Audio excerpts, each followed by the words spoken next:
want to welcome you all and thank you all for coming today for what I think it's a little cooler outside, I was told, so thanks for weathering the cold.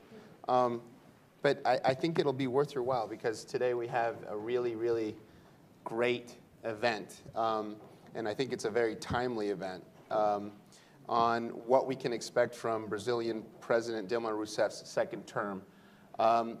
Before I get started, though, I just want to set the scene a little bit for the discussion.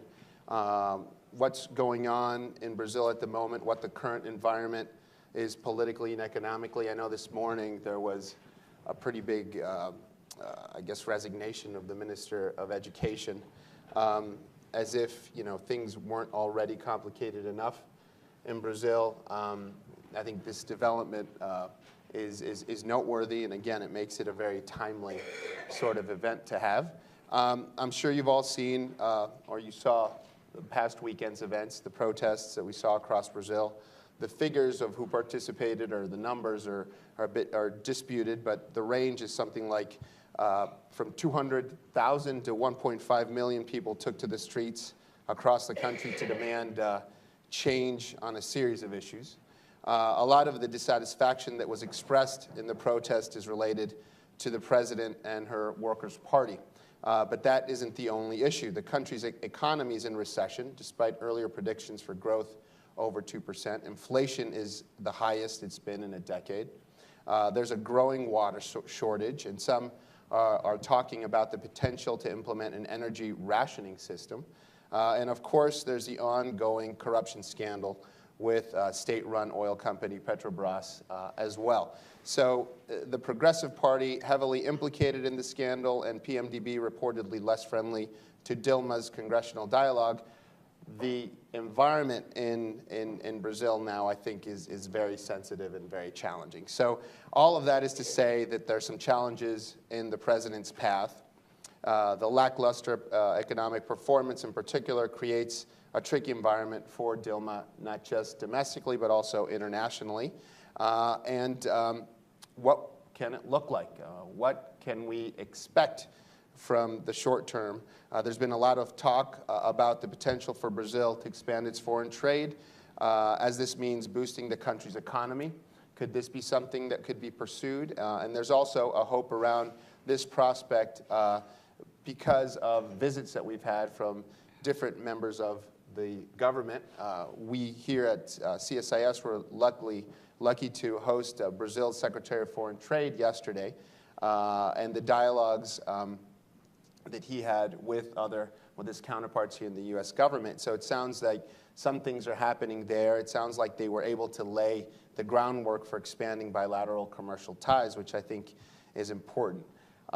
It's also important to recognize that the dialogues alone are an important gesture of the willingness to expand bilateral trade cooperation for both sides and really sort of normalize this relationship that I think has had some tension and some challenges during the past year. They have the potential to set a new tone, and this troubled, I think, bilateral relationship could be entering into a new phase. So we have to keep the broader context in mind, of course, with what's happening in Brazil. Yes, expanded trade with the U.S. has the potential to help revitalize the Brazilian economy and shift focus away from some of the problems at home, if that is what the president pursues.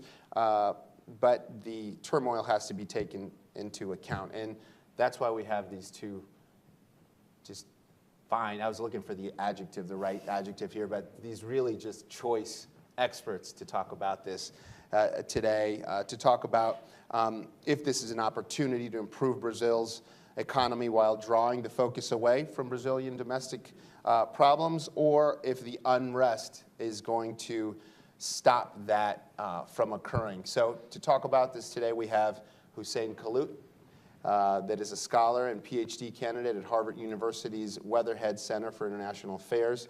Prior to starting at Harvard, Hussein worked throughout Brazil's public administration as a senior consultant at the Ministry of Foreign Affairs, as the head of international affairs at the Supreme Court and as the Director General of the Department for International Legal Cooperation in Brazil's Office of the Prosecutor General.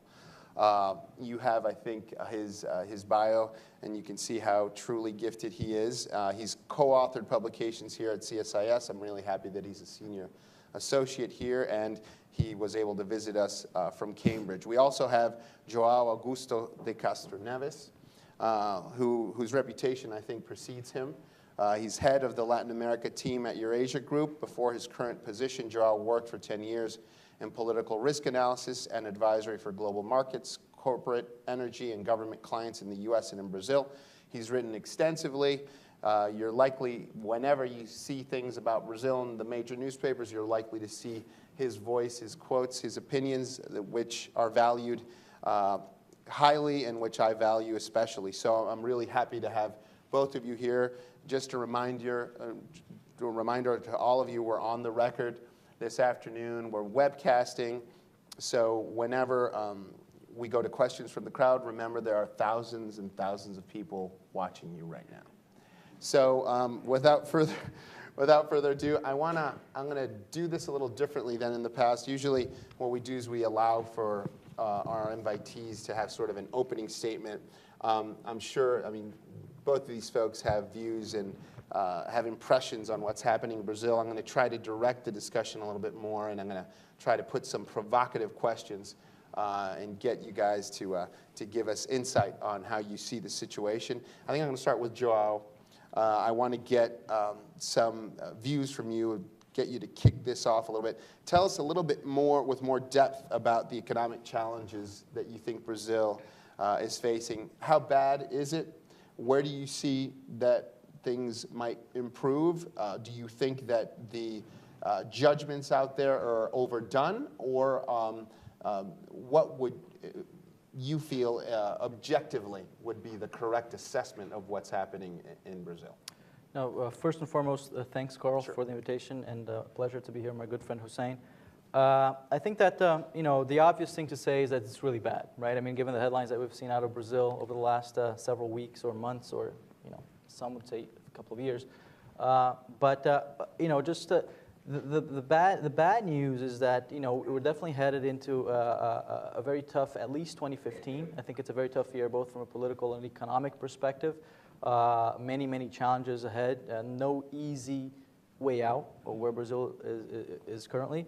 But the good news, I think, and that's where we look beyond the haze of the near term and all these negative headlines from Brazil, is that there has been a clear change from within the government, within President Rousseff herself, to implement a course correction, right? If you look at her first 4 years, let's say that her second term, her second mandate will be the mirror image of her first. And what do I mean by this? Her first term in office was basically, a government that was very suspicious with its relationship towards the private sector, kind of strong-arming the private sector. There are many examples of protectionism, local content requirements across the board, many different sectors. And at the same time, a president that was, throughout most of her first 4 years in office, strong politically, right? What we see now in the second term, I think, and we see more and more, is a president that is much more willing to correct the course, although she's not going to be publicly endorsing this course correction. But at the same time, she will be weaker politically, meaning that her capacity to implement this course correction will diminish over time.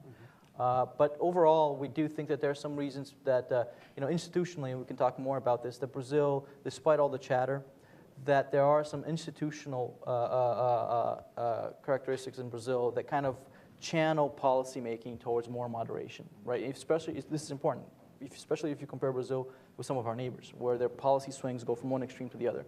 But I would say that 2015 is the bad news, it's a hard year, but there are some elements of a possible recovery down the road. Mm-hmm. What in particular do you see as being noteworthy insofar as creating the case that some of these hard changes or decisions are being made? In what areas and what in particular? I think the main one, the most obvious one, is macroeconomic management, right? The fact that she changed her economic team, right?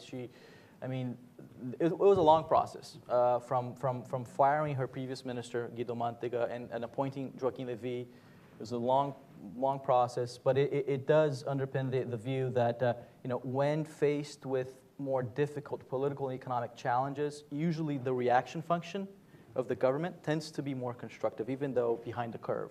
So appointment of Levy was positive. Levy's first measures in terms of putting the order in the House, fiscal policy, have been positive as well, even though there will be some watering down of all these measures that has been announcing.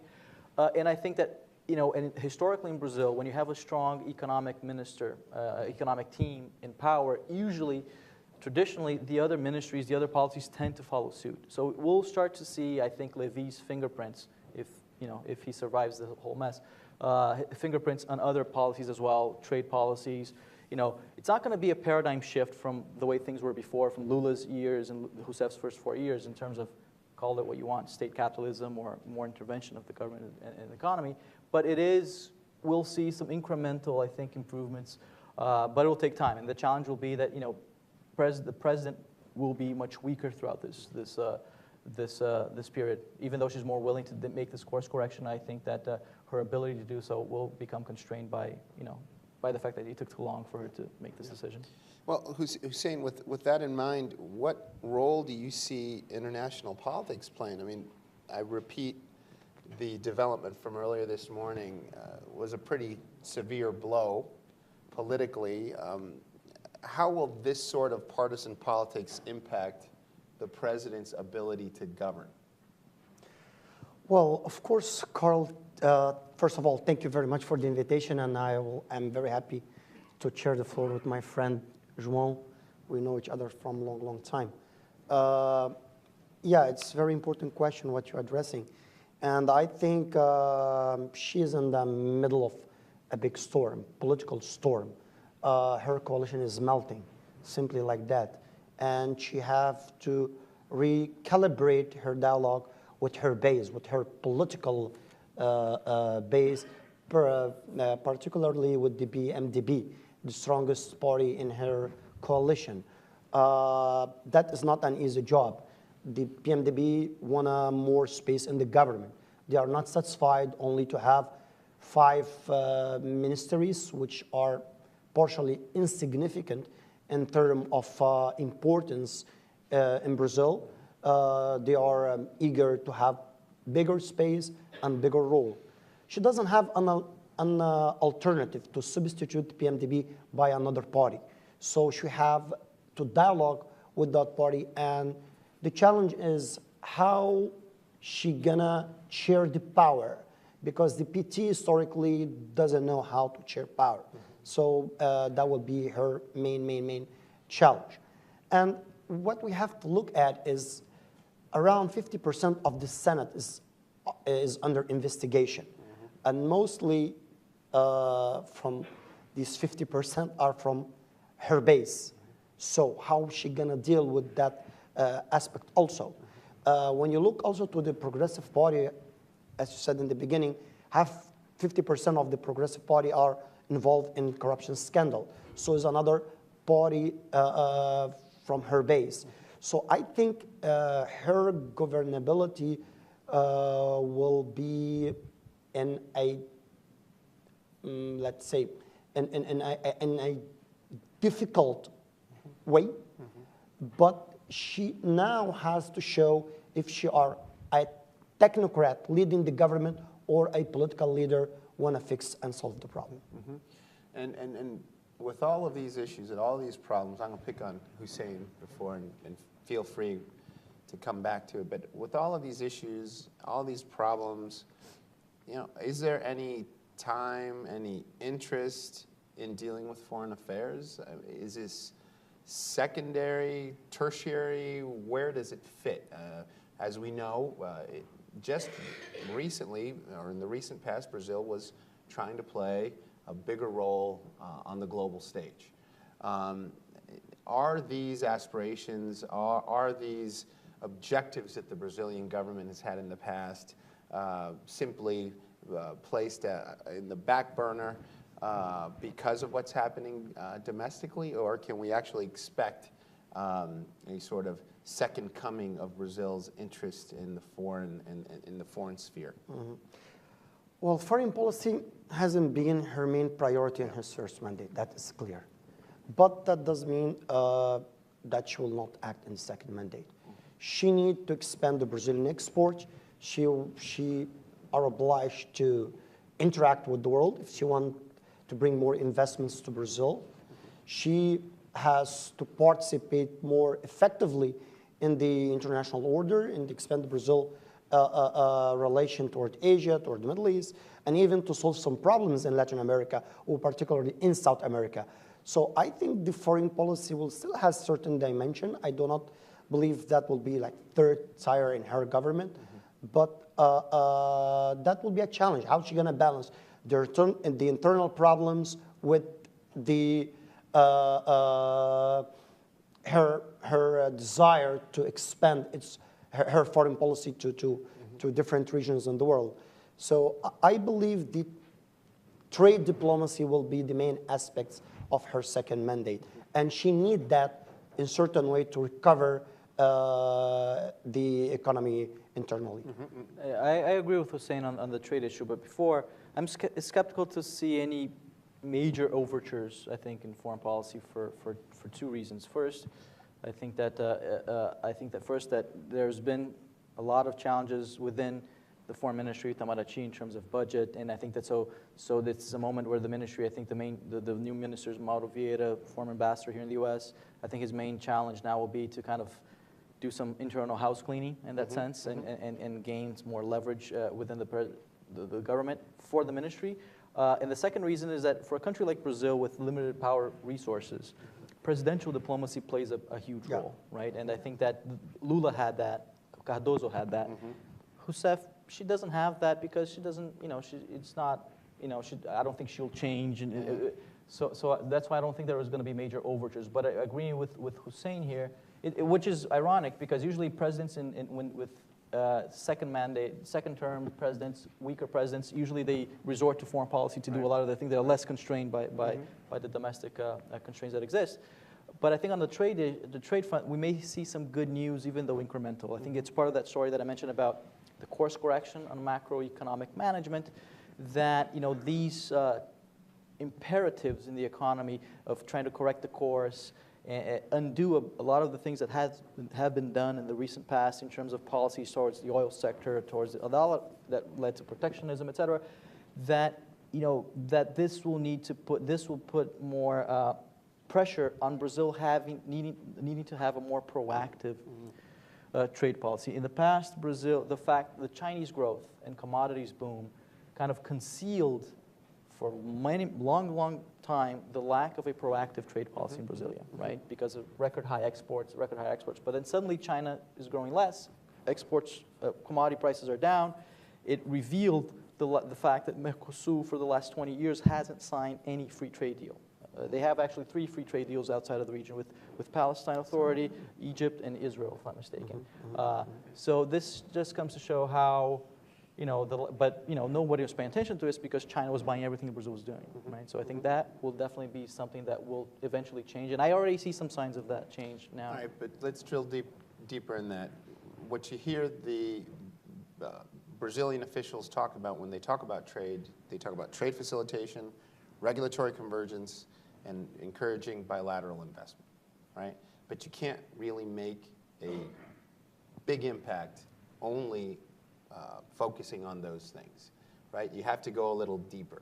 So when you look at Brazilian trade diplomacy, what kind of expectations should we really have? And I will rehash, is it the EU free trade agreement, the Pacific Alliance in a convergence? You have free trade agreements with all the countries in South America already. Will that expand? And then Mercosur, does Mercosur move from being a customs union to a true trade regime? How do you guys look at that? Well, let's solve the problem step by step, not all together. What I see, Brazil has some clear targets, okay?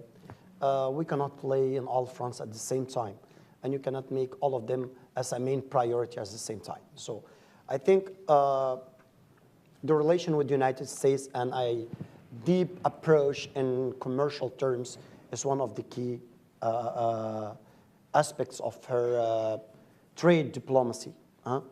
Secondly, the expansion toward Asia, mainly China, India, Japan, and Korea. So that is the second focus.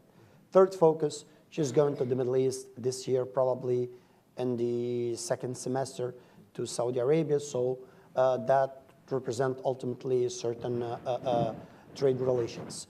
Of course, the bilateral agreement between Mercosur and the European Union is a very good sign. So I think she has a wide range of areas and alternatives to play a international trade role, which is very good. What will be the results? We don't know.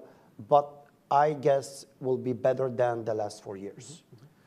I think in addition to the commodities, the price of commodities and Chinese growth, I think there are other more external factors that will influence a lot on where Brazil goes in terms of trade policy. I think that the Trans-Pacific Partnership initiative led by the U.S. and also the transatlantic, the TTIP with the European Union, I think that if those two major initiatives, if they go forward, they could eventually relegate Brazil's two main trade priorities over the last 2-3 decades to near irrelevance, right? One, it's the WTO, right? Because if you do have a TPP and a TTIP, you have a big chunk of the world's economy negotiating at a WTO plus levels, right? And essentially, Brazil has put a lot of eggs on the WTO, on the Doha round basket.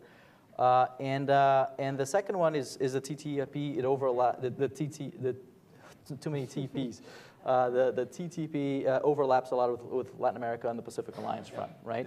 And it does tend to, if it goes forward, you know, I wrote about this before, kind of it tends to recreate that Tordesillas line, you know, in the region, kind of dividing, instead of Spanish and Portuguese America, dividing more open trade countries and more protectionist countries. And it does tend to, Brazil tends to lose on multiple fronts here. So there is a big external factor there. But I mean, to your point, yes, I mean, I think that there's a third rail of Brazilian politics that you don't mention free trade, right?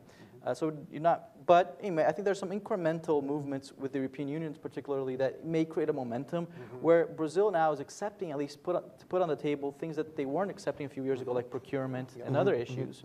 And interesting with the Brazil-U.S. relations. Before, it used to be kind of an asymmetric relationship, right, where the U.S. was the investor in Brazil and wanting to negotiate double taxation, intellectual property, et cetera. But now, if you look at the amount of Brazilian investments in the U.S. as well, Embraer, other companies, it's rising. So Brazil is starting to see the flip side of the coin of also investing in the U.S. You know, and I think that this is a long-term process of kind of being less opposed to intellectual property issues, protection of investments, and among other, and double taxation. Right? And just to sort of close this part of what we're talking about, can you talk, or can either of you talk about some of the challenges? You touched a little bit on it, but I just want to go a little bit more on this. What are the challenges domestically that exist in Brazil when dealing with free trade? We know here, you have, and just to sort of put it out there, you have the folks that focus on market access, and then you have the folks that take advantage of free trade agreements to talk about environmental and labor standards, right? And then you have the interest groups that are aligned with those different things. How does this play in Brazil? I think a quick answer is that, that I tell to a lot of my American friends is that, take a look at a mirror, right? And then a lot of the same dynamics that happen here with Congress, with districts, and et cetera, same thing in Brazil. You've had historically, I think, a very pro-free trade agricultural sector in Brazil, very competitive. But in the you look at the industrial sector, not so much. Not so much. Even though there's some incipient signs of change there, right? Because of some of the changes in the Brazilian economy. But yeah, it's not going to be a consensus. It's not a consensus here, so it shouldn't be a consensus anywhere, I think. But the problem is that when the lack of consensus just paralyzes everything, and you have a country kind of falling back, while other countries in the region like Mexico and Chile and others are signing a lot of free trade agreements. Yeah, I agree with you, João, on this point. we face internally the same problem as here in US you're facing, or in other countries. But the key point here, if you want to ask about a free trade agreement between Brazil and US, I will tell you that is not a realistic thing, at least for the Brazilian perspective in the short, medium term, because that will affect hugely our industrial sector, and we are not prepared to engage effectively in a free trade agreement with the United States. And that also depends on the private sector. So which is the list of products you're going to put on that, and in which areas Brazil are competitive and the United States are willing to accept that. For example, in the agricultural sector, we have several demands, but on the other hand, the United States, for example, do not accept all the Brazilians' demands for a free trade agreement in this particular issue. So free trade agreements, Cara, I don't think this is the best way to improve relations between countries. Could be one of the instruments, but not the main instrument. I think Brazil and US particularly they have a very fluid commercial relationship. The free trade agreement is a consequence in the future. Could happen, yes. Could not, yes. Will damage the relation? No. You know, so it's something that we should reflect more. I don't think also that the United States needs a weaker partner. I believe that the United States needs Brazil as a stronger partner, and a stronger partner based on a free trade agreement that will destroy the Brazilian industrial infrastructure doesn't help the success of this free trade agreement. And that's how, or I guess that's how one of the challenges would be, and the perception having to do with that. Before I get into the issue-specific points on foreign affairs, though, the one question that I would sort of pose to you both, because for the United States, trade is a framework for relationships, right?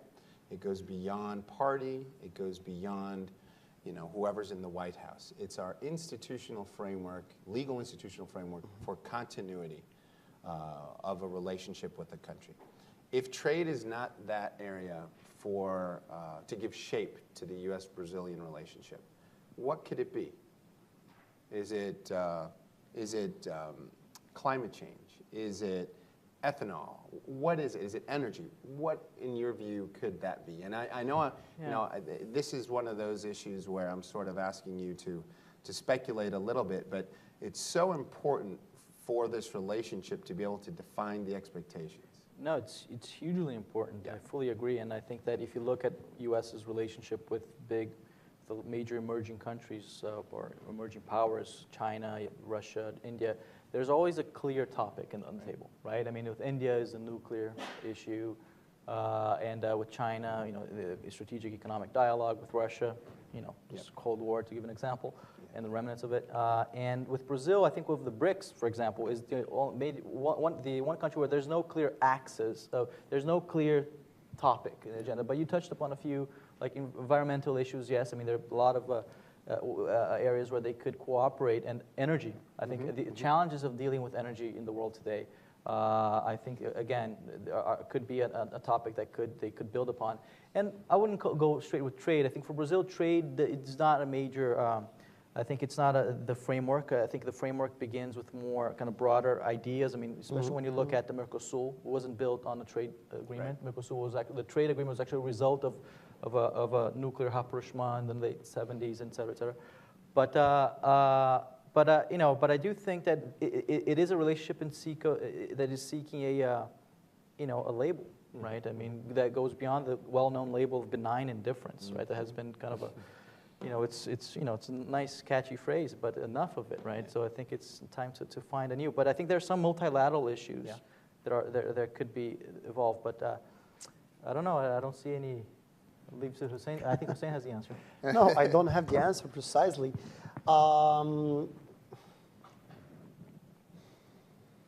We have a lot of in common interests with the U.S. Yeah. Okay.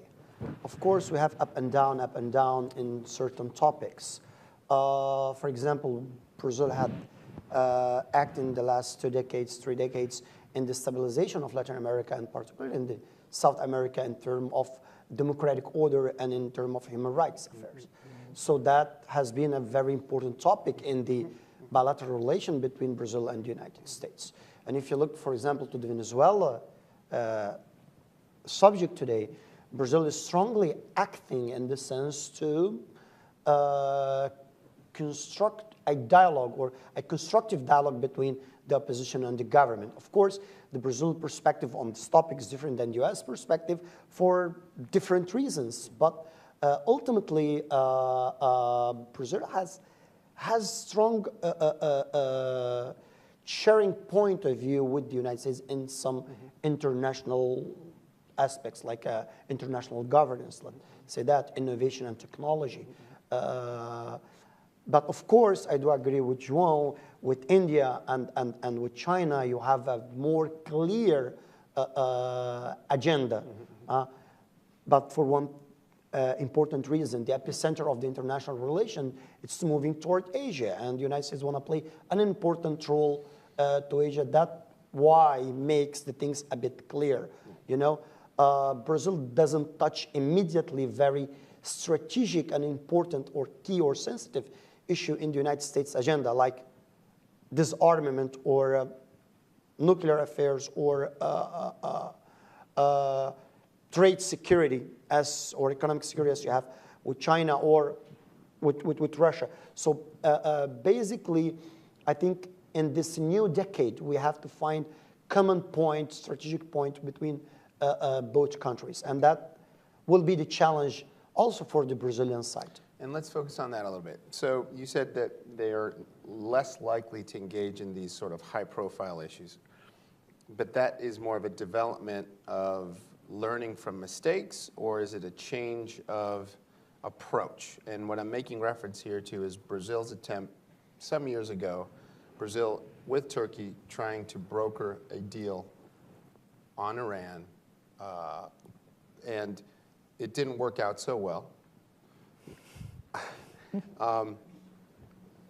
Is that a function of learning from that particular situation, or is it just that they've decided to approach their performance or their role in international affairs in a different way? And I'm going to ask you about that, and I'm going to ask you about other sort of issues that are sort of relevant insofar as defining Brazil's performance as an international actor. Tell me, what do you think about that? Okay, let's go step by step in this. Because I would say, before you get to it, it's helpful for us to understand, we might not agree on the outcome of the act or where we end up on a particular issue, but I think it's very important to understand why Brazil has the background assumptions, or why the United States has the background assumptions on a series of issues. In this case, it's the Iran issue. It could be the Venezuela issue. It could be Russia. But I want to get your sense of the why Brazil feels or wants to act in a particular way with some of these big issues. First of all, Brazil has a new political latitude in the international order. We cannot ignore that at all. Okay? And Brazil is trying to understand its capability to play important roles, at the same time to play in important matters. One of the most, or the biggest ability of Brazil, it's the mediation, and especially the mediation of conflicts. From 18 United Nations peace building missions, we are participating in 10, more than they have. You know, we are the largest country who cooperated inside the United Nations on mission of stabilization, with 17,000 of soldiers since the Canal of Suez War in the 50s. So Brazil identity, and Brazil vocation is built on the construction of consensus and peaceful mediation. Okay, when we go to the Middle East topic, when we start to increase our relation with Iran, it was based on trade affair. We were expanding, we were finding different markets in the international arena after the collapse of the free trade area of the Americas, and after the deadlocked with the negotiation with the European Union. So we start to diversify our partners. And the Middle East became as a partner. Of course, the nuclear file particularly, the negotiation between Iran and the Western power was locked, you know, and Brazil appears for the Western power as, well, a trustable mediator, neutral, and endowed by the capacity to reach consensus, and as an actor in the Iranian point of view of, yeah, Brazil has been always a fair actor to mediate that. So Brazil, in my opinion, has the carte blanche from both sides. The problem here, I think Brazil negotiated that deal with Turkey based on some mandate, at least, let me say that, an official mandate or a gentle agreement between countries to proceed with certain arrangement with the Iranian. I think at the end, the Western power were not expected that Brazil will succeed with Turkey to reach at least a yes from the Iranian side. And then they drop it there. That is my perspective. Why we choose the Middle East or why the Iranian nuclear file, I think we did not choose. The nuclear file chose us to be the mediators. Okay. You know, I think building on what Hussein said, you know, I think that there's a learning process between both sides, right? I think in Washington and Brasilia, I think Washington needs to understand that assertiveness does not translate directly into anti-Americanism, right? Number one.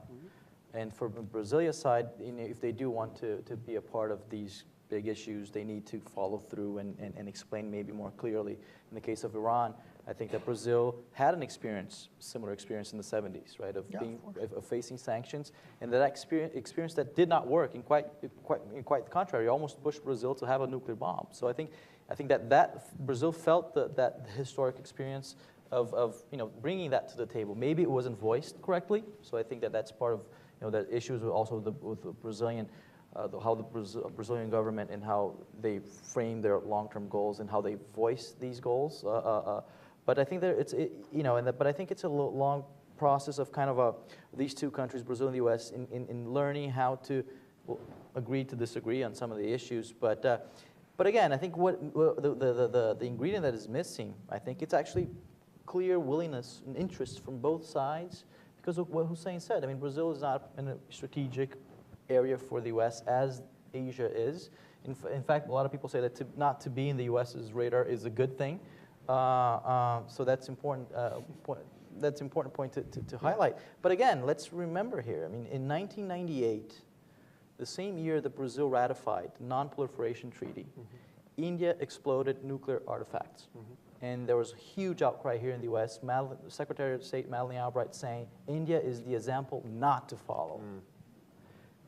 6 years later, nuclear agreement between India and the U.S., and Brazil felt that by this, the U.S. is sending a sign that it's worthy for you not to follow multilateral rules that the U.S. helped establish.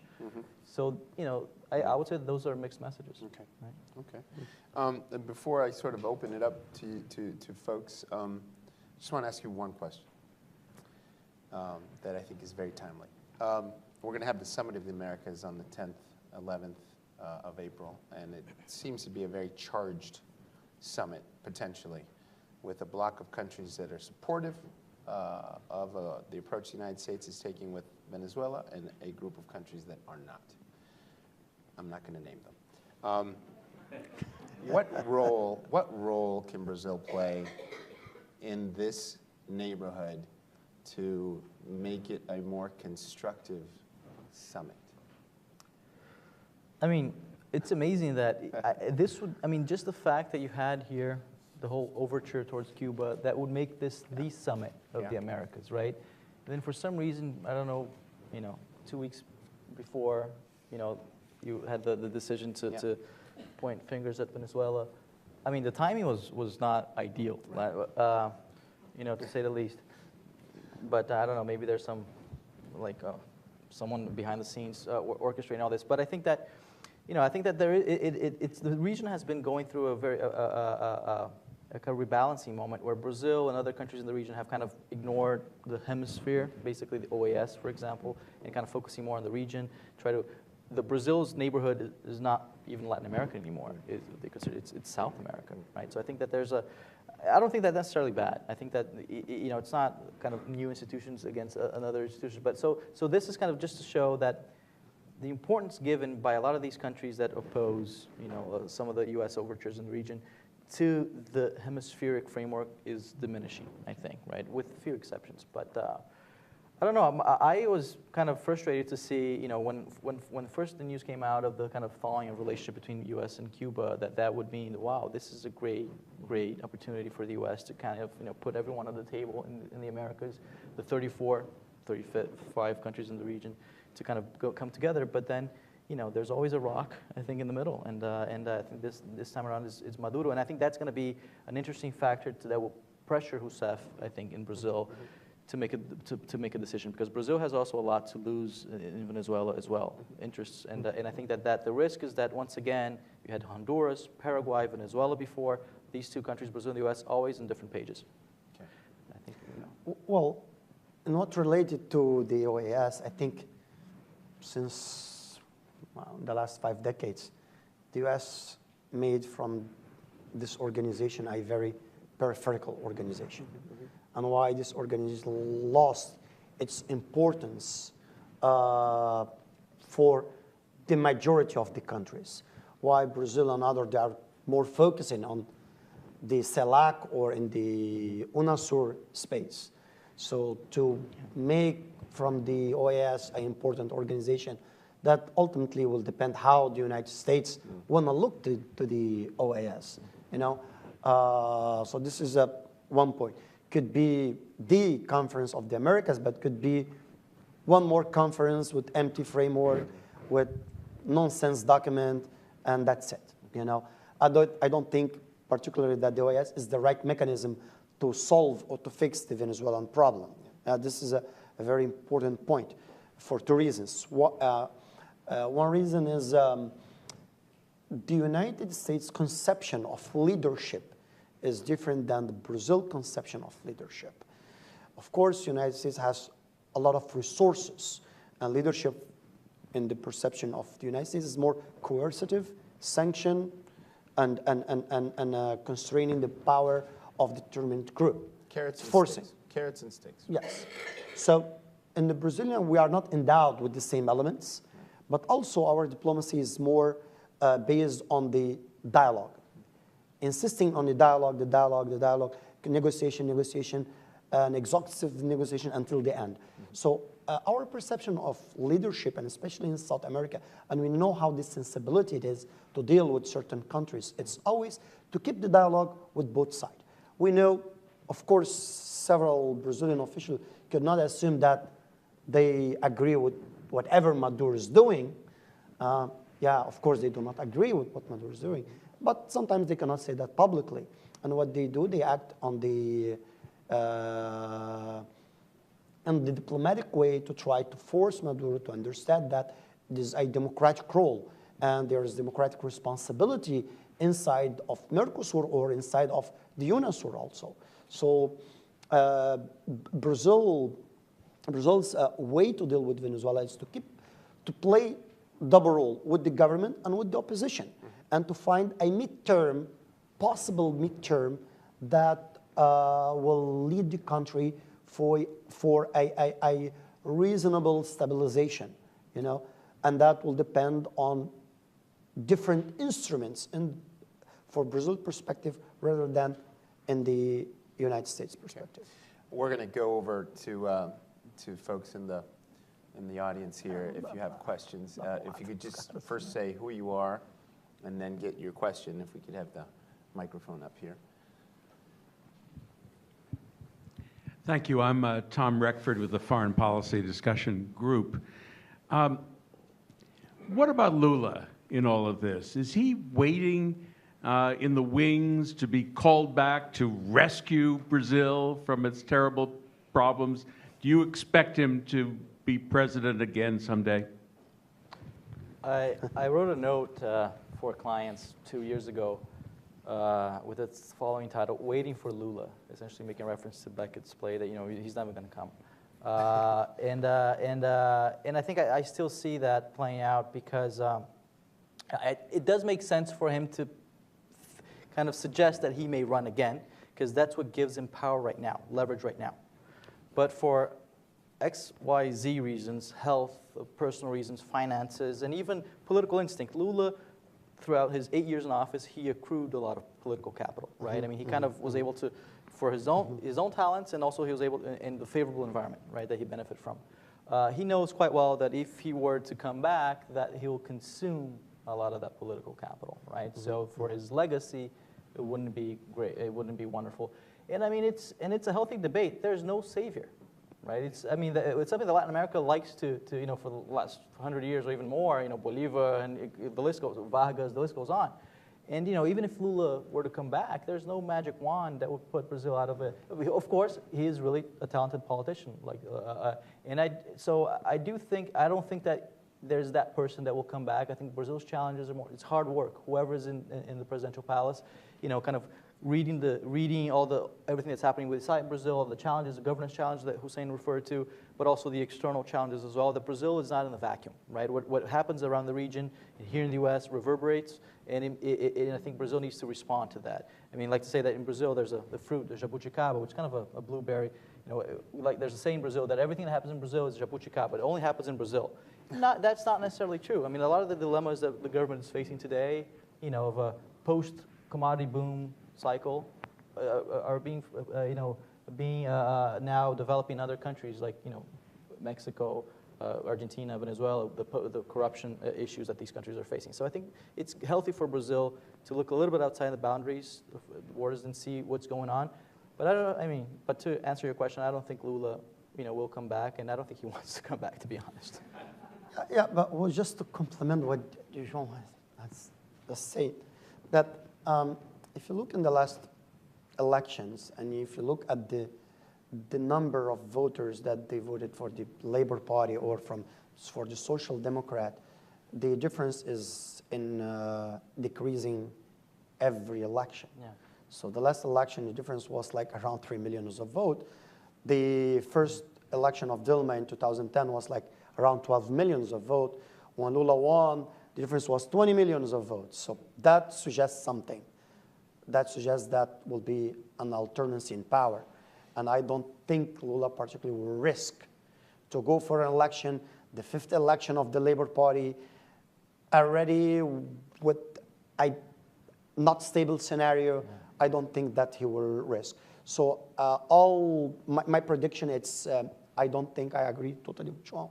He has certain political capital, but he will expend all his political capital in one shot. Yeah. And I don't think that will be very clever. And complementing what Hussein said, I mean, all the success of those 8 years that he was in office, and in Rousseff's first few years, that formula doesn't work anymore, yeah. Right? I mean, it was kind of you had the economic cycle that led to a political cycle, hyper-popularity, a lot of triggered by, credit expansion, Bolsa Familia, all those social cash transfer programs were huge, successful, emergence of a middle class, but now that reached a peak, right, a limit, an exhaustion point. Yeah. So it's a qualitative leap, I think, that now for those people, the middle classes, it's not about only goods and credit and money, it's also about the services that makes those goods useful, right? And that's the big debate now.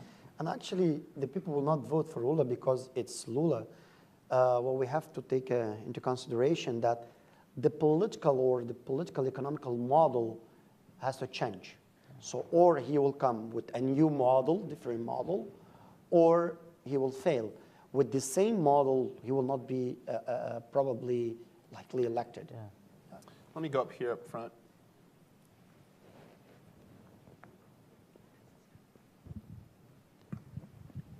I'm Margaret Hayes, once upon a time Brasilianista, but I got diverted other issues. João, I think you just mentioned for the first time in the discussion the word corruption. And a number of the news reports are saying that the people on the streets were really protesting corruption and so forth.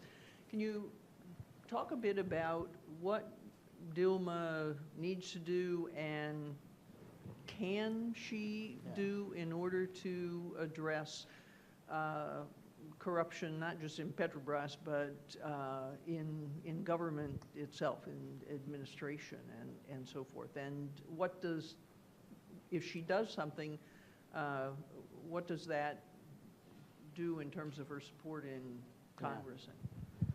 Now, that's a multi-billion-dollar question. Right?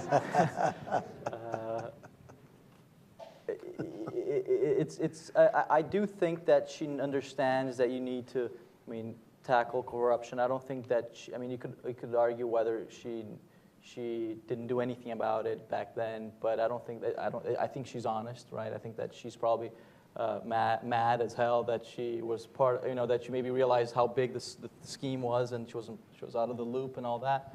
But no, I think that there's no quick fix. There's no silver bullet to solve this, right? It's kind of if you look at Brazil over the last 20 years, since Collor days, it's kind of all, here we are back again to the corruption. But I think I see progress, 2 steps forward and 1 step back kind of thing. Brazil has had a lot of institutional progress. It's an independent judiciary, right?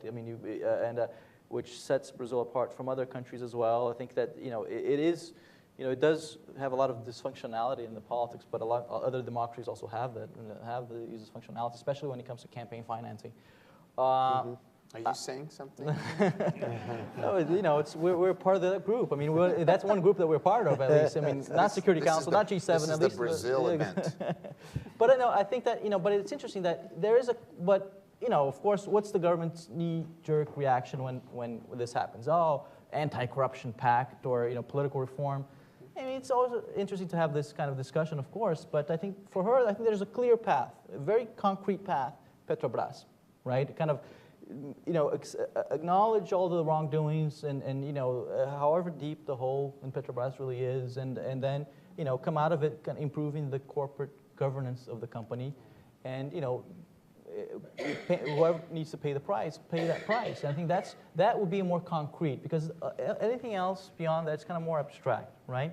But I think it's a challenge that it's going to be hard, because yes, it's going to ruffle some feathers between her and her coalition, especially her party, right? Because as investigations go forward, there's the risk that you may start to get closer to the former President Lula or people from the previous administration, and you'll force her to take a stand on whether to defend Lula or the PT if it comes to that position, or distance herself and say, no, I'm not tolerant towards corruption. I would think that if it comes to this situation, that she would pick the latter, right? As she has in the past, in the recent past, in the beginning of her first administration, when she fired 7 ministers in a row, which she appointed, right? She argued that she was not tolerant to her course, but she appointed those ministers. But I do see kind of silver linings to this story, right? I don't think that it's going to, I do think that there's some good news that will come from all this. The fact that on the Mensalão scandal, right, that you have people in jail, right? Powerful people that went to jail, actually. That's, for Brazil, is really a kind of very important sign. There's a lot of people going to jail now in this case. Well, just a bit comment on that. What we have to look over the protests is how the Brazilian democracy has improved in the last year. Yeah. And the protests ultimately represent the quality of the democracy and the pressure of the society for changing and pressure for a new political model. So these signs is very important. And if we look to the Petrobras case particularly, what is scaring is the number of private companies are involved, not politicians, private companies. So that is also a very revealing point, and that is the process of the modernization of the state and the improvement of the quality of democracy and governability and what else. Yeah. Let me get a microphone up here, please. Ambassador. Thanks. I'm the ambassador of Barbados, but I'm also Carioca. But you've sort of dwelt on a question that I was going to ask, but I had my hand up before. Can we talk a bit more about Petrobras specifically? Shares have gone from $50 to $5. I don't believe personally, and my background is finance, but I never believe in this too big to fail. But if there's ever a company that's too big to fail, it would be Petrobras. I mean, can you give me some comments there, please? No, I mean, you're correct. I mean, Petrobras has always been kind of a very important symbol of Brazil's, politics for the last 60 years or so. And I think it does highlight, I mean, there's the story of the excessive complacency maybe, or even arrogance of those boom years that happened in the Lula's 8 years in office, that you had essentially a lot of money channeling to Brazil, everyone. So there's no big major problems. I think the major challenge for that government was how to handle a lot of money, right? Kind of how to, in fact, a lot of there were bottlenecks from Brazil for Brazilian growth back then, because essentially the money was there. Essentially, you did not have enough people in the government to have oversight of a lot of the investment projects, et cetera. So I'm saying this, that there was a sense of abundance, I think, in the last decade, so to speak, in Brazil and other emerging markets as well. But and now that the situation has, but I think that led to a lot of incentives for corruption as well, right? I think that it led to a strengthening of these of the politicians, of Lula and in Brazil and his party for a long time. So I think that strengthening kind of created some, not saying that he is to blame, I mean, just a scheme around him that essentially undermined, used Petrobras as a tool for personal embezzlement and also for political goals as well. And what's happening in the company now, you could say that is an example of the risks of those policies of some called state capitalism, others call the national champions policies, that you kind of pick the winners and losers, you selective protectionism here, there, local content, et cetera. I mean, the flip side of that coin is what we're seeing, right? I mean, by creating a reserve market in Brazil for construction companies, you're incentivizing cartel-like operations, for example, right? And I think what's going to happen now with Petrobras, there's going to be a rough road ahead. I think they're going to divest, they're going to be smaller, but the good news is that the resources are there, the reserves are there. Right, and that's important. And Petrobras does have, I mean, despite the corruption scandal, Petrobras does have a lot of expertise and technology, et cetera. But you have to play by the rules of the market. I think that's it's you can't reinvent the wheel, and that becomes clear when the winds of the global economy are less favorable, right? Because then you have that money that was flowing, making everyone happy, is not there anymore. So you start to reveal all these problems that were there. But it's not too big to, I mean, it's too big to fail in some sense, yes. But I mean, if you look at the size that it is now, I think it has failed to a great extent, right? If share prices are now where they were maybe, 20 years ago. So all the pre-salt news and all the changes that came, if you look at the graph, a recent graph that came out in the press, I mean, you look, it's amazing how, it lost all that, all that the money that they got in the last 10 years. I mean, just poof, poof like that. Let me, we have a little bit of time. 2 more questions. I think you're wanting to go. We're going to stop. The gentleman here with the glasses. Oh boy, 3 questions, and then we're going to stop. And then we're going to go. Hello, I'm Won-Ho Kim, visiting Johns Hopkins Science from Korea.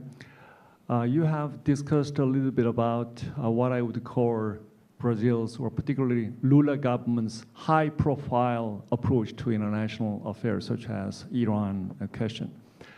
My question is, what do you think as the domestic legacy of that kind of high-profile approach to international affairs? Did it serve for example, the public's awareness of international affairs, or did it backfire? For what did it serve domestically, domestic legacy? Thank you. Okay, let me go with Barbara. Thanks. Barbara Kochwar from the Peterson Institute. I wonder if you could talk a little bit about the implications of fiscal tightening and the external economic headwinds for industrial policy in Brazil. And the gentleman in the back, and I think that's it. Alejandro Sanchez from the Council on Hemispheric Affairs. 2 quick questions. What do you think is going to be Dilma's relationship with the military for a second term? Will the military continue to have a blank check to buy whatever equipment it wants, either whether it is Swedish warplanes, a nuclear-powered submarine from France, or a brand new carrier that they're trying to fix again? My second question would be about BRICS. That was supposed to be Dilma's pet project. They just had the summit over in Fortaleza last year where they finally agreed on the development bank.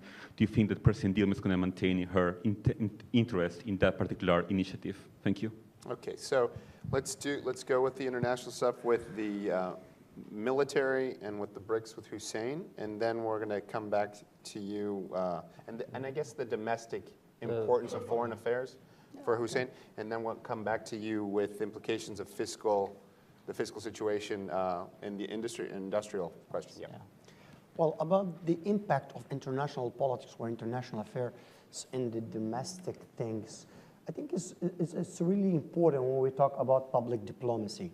Of course, Brazil, the Brazilian citizens today, they look more carefully about Brazil foreign policy, about Brazil's steps. That's why we are more critique internally about Dilma's foreign policy, for example, towards certain areas. So, of course, we have more qualified society, more educated society, and more capable society to understand Brazil's move in terms of international politics. What that brings in terms of positive effects? Well, when we look at the activism of Lula's government or his diplomacy activists, that brought a lot of investments to Brazil, and that reflect directly in the dynamic of the internal economy. Or when Brazil expanded its trades to Middle Eastern area, Africa, or Asia, you will see some people, some very small companies in the northeast of Brazil, they will never had access or they never imagined to export their very smally good things to abroad. Yeah, effectively, I think foreign policy has an impact on internal domestic affairs. About the BRICS importance, I do definitely believe that the BRICS and the National New Bank of Development, it's a key priority for Dilma in terms of foreign policy, and that is not Dilma's project, that is Brazil foreign policy, states projects, you know. If she has a list of priorities in her foreign policy, yeah, that will be one of the top 3 topics. Yeah. About the military, I didn't get that point. Future arms sales, yeah. Yeah. Well, in those topics, Brazil is effectively improving its production of armament industries. But our perception in this market is different than the great power perception. And I frankly speaking, I don't know how she will really look, or her government look to that subject in the near future. Implications of fiscal policy and their impact on the industrial sector.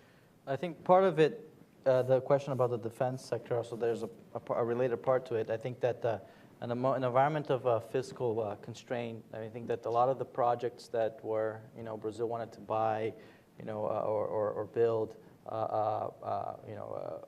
military weapons and nuclear propulsion submarines with France, et cetera, a lot of those projects will be postponed, right, given the fiscal constraints, number one. And number two, well, a lot of the Brazil's idea of building a military industrial complex, which in Brazil there's a positive connotation to that expression. Given a lot of the major Brazilian players in this project were the construction companies, the same construction companies who were involved in the Petrobras scandal, and many of them will not survive. Those are not too big to fail. And I think that will be, the whole the idea of making Brazil a huge, more important player in the arms industry. I mean, it's still going to be, but it could slow down. I think that it's not going to. Yeah, it's not going to have the money, and that ties to the story on the fiscal and the industrial policy. I think the good news here is that the era of national champions, of kind of picking winners and losers and having this protectionist here and there, protectionist measures and local content, I think that era has come to a close, right? Because you look at the public banks, BNDES, they don't have, they reached the limit, right? That's the good news. The not so good news is that we're not going to have a paradigm shift where she's going to pray. There's not going to be a Washington Consensus 2.0, right? I don't know. I don't think there's going to be in the region, right? It's going to be, but it's in that direction, like a more moderate direction. I mean, but with some, I think, more nuances. But the good news, as I said in the beginning, is that for industrial policy, I mean, industrial policy will always be kind of an important issue in Brazil, a cornerstone of you know, a lot of important policy overtures in Brazil. And the role of the state, even though it will diminish, it will still continue. It will continue to be pretty big compared with other countries, right? I mean, Brazil privatized a lot in the past, yes, but look at who bought all these companies: BNDES, state pension funds, among others, more kind of state players. I think that there will be more in the direction of more market-friendly policies that will have a positive influence on the industrial sector. I think the good news that we'll see coming from the Petrobras scandal is that they're going to open up, I think, the pre-salt for more competition, right? I think that they're going to, it's unavoidable, even before the scandal for many reasons, but I think the scandal exacerbates that need. And also in the infrastructure sector, the logistics sector, I think the government's already signaling that they will offer better terms to work with the private sector and foreign investments. And I think that's where, I mean, tying with the, you know, kind of Brazil-U.S. relations, that's where these two countries could build upon these overtures, the need of Brazil that, you know, Brazil has been growing because of a consumption-led growth model for quite a long time. Mm-hmm. And I think now they need to transition to an investment-led growth model. It's the opposite challenge that China has, right? And but to grow through investments, this requires credibility. There's no kind of silver bullet that does the trick. And I think that's the main issue that will create opportunities. Not in 2015. This is going to be a pretty hard year. So we need to kind of hold our breath and wait till 2016. So you heard it here. Put your seatbelt on. Tighten it up. So without further ado, thank you so much. Thank you, Hussein. Thank you, Joao. Thank you so much. Thank you. Country's economy is in recession, despite earlier predictions for growth over 2%. Inflation is the highest it's been in a decade. There's a growing water shortage, and some are talking about the potential to implement an energy rationing system. And of course, there's the ongoing corruption scandal with state-run oil company Petrobras as well. So the Progressive Party heavily implicated in the scandal, and PMDB reportedly less friendly to Dilma's congressional dialogue. The environment in Brazil now, I think, is very sensitive and very challenging. So all of that is to say that there's some challenges in the president's path. The lackluster economic performance in particular creates a tricky environment for Dilma, not just domestically, but also internationally. What can it look like? What can we expect from the short term? There's been a lot of talk about the potential for Brazil to expand its foreign trade, as this means boosting the country's economy. Could this be something that could be pursued? And there's also a hope around this prospect because of visits that we've had from different members of the government. We here at CSIS were lucky to host Brazil's Secretary of Foreign Trade yesterday, and the dialogues that he had with his counterparts here in the U.S. government. So it sounds like some things are happening there. It sounds like they were able to lay the groundwork for expanding bilateral commercial ties, which I think is important. It's also important to recognize that the dialogue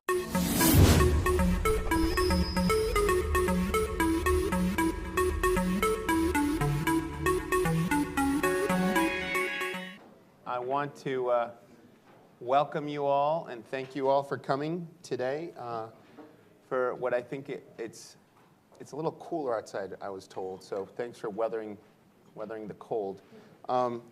But I think it'll be worth your while because today we have a really, really great event, and I think it's a very timely event on what we can expect from Brazilian President Dilma Rousseff's second term.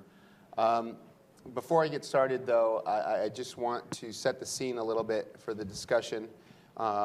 What's going on in Brazil at the moment, what the current environment is politically and economically. I know this morning there was a pretty big I guess, resignation of the Minister of Education, as if, things weren't already complicated enough in Brazil. I think this development is noteworthy, and again, it makes it a very timely sort of event to have. I'm sure you've all seen, or you saw the past weekend's events, the protests that we saw across Brazil. The figures of who participated, or the numbers, are disputed, but the range is something like from 200,000 to 1.5 million people took to the streets across the country to demand change on a series of issues. A lot of the dissatisfaction that was expressed in the protest is related to the president and her Workers' Party. But that isn't the only issue. About the economic challenges that you think Brazil is facing. How bad is it? Where do you see that things might improve? Do you think that the judgments out there are overdone? Or what would you feel objectively would be the correct assessment of what's happening in Brazil? No, first and foremost, thanks, Carl, for the invitation, and pleasure to be here, my good friend Hussein. I think that the obvious thing to say is that it's really bad, right? I mean, given the headlines that we've seen out of Brazil over the last several weeks or months, or some would say a couple of years. Just the bad news is that we're definitely headed into a very tough, at least 2015. I think it's a very tough year, both from a political and economic perspective. Many challenges ahead, no easy way out of where Brazil is currently. But the good news, I think, and that's where we look beyond the haze of the near term and all these negative headlines from Brazil, is that there has been a clear change from within the government, within President Rousseff herself, to implement a course correction, right? I mean, if you look at her first 4 years, I mean, let's say that her second term, her second mandate will be the mirror image of her first. And what do I mean by this? Her first term in office was basically, a government that was very suspicious. It's with this relationship towards the private sector, kind of strong-arming the private sector. There are many examples of protectionism, local content requirements across the board, many different sectors. And at the same time, a president that was, throughout most of her first 4 years in office, strong politically. Prosecutor General. You have, I think, his bio, and you can see how truly gifted he is. He's co-authored publications here at CSIS. I'm really happy that he's a senior associate here, and he was able to visit us from Cambridge. We also have João Augusto de Castro Neves, whose reputation, I think, precedes him. He's head of the Latin America team at Eurasia Group. Before his current position, João worked for 10 years in political risk analysis and advisory for global markets, corporate, energy, and government clients in the U.S. and in Brazil. He's written extensively. You're likely, whenever you see things about Brazil in the major newspapers, you're likely to see his voice, his quotes, his opinions, which are valued highly and which I value especially. So I'm really happy to have both of you here. Just a reminder to all of you, we're on the record this afternoon. We're webcasting, so whenever we go to questions from the crowd, remember there are thousands and thousands of people watching you right now. So without further ado, I'm going to do this a little differently than in the past. Usually what we do is we allow for our invitees to have sort of an opening statement. I'm sure, both of these folks have views and have impressions on what's happening in Brazil. I'm going to try to direct the discussion a little bit more, and I'm going to try to put some provocative questions and get you guys to give us insight on how you see the situation. I think I'm going to start with João. I want to get some views from you, get you to kick this off a little bit. Tell us a little bit more, with more depth. Alone are an important gesture of the willingness to expand bilateral trade cooperation for both sides and really sort of normalize this relationship that I think has had some tension and some challenges during the past year. They have the potential to set a new tone, and this troubled, I think, bilateral relationship could be entering into a new phase. So we have to keep the broader context in mind, of course, with what's happening in Brazil. Yes, expanded trade with the U.S. has the potential to help revitalize the Brazilian economy and shift focus away from some of the problems at home. If that is what the president pursues, but the turmoil has to be taken into account. And that's why we have these two just fine. I was looking for the adjective, the right adjective here, but these really just choice experts to talk about this today, to talk about if this is an opportunity to improve Brazil's economy while drawing the focus away from Brazilian domestic problems, or if the unrest is going to stop that from occurring. So to talk about this today, we have Hussein Kalut, that is a scholar and PhD candidate at Harvard University's Weatherhead Center for International Affairs. Prior to starting at Harvard, Hussein worked throughout Brazil's public administration as a senior consultant at the Ministry of Foreign Affairs, as the head of international affairs at the Supreme Court, and as the Director General of the Department for International Legal Cooperation in Brazil's Office of the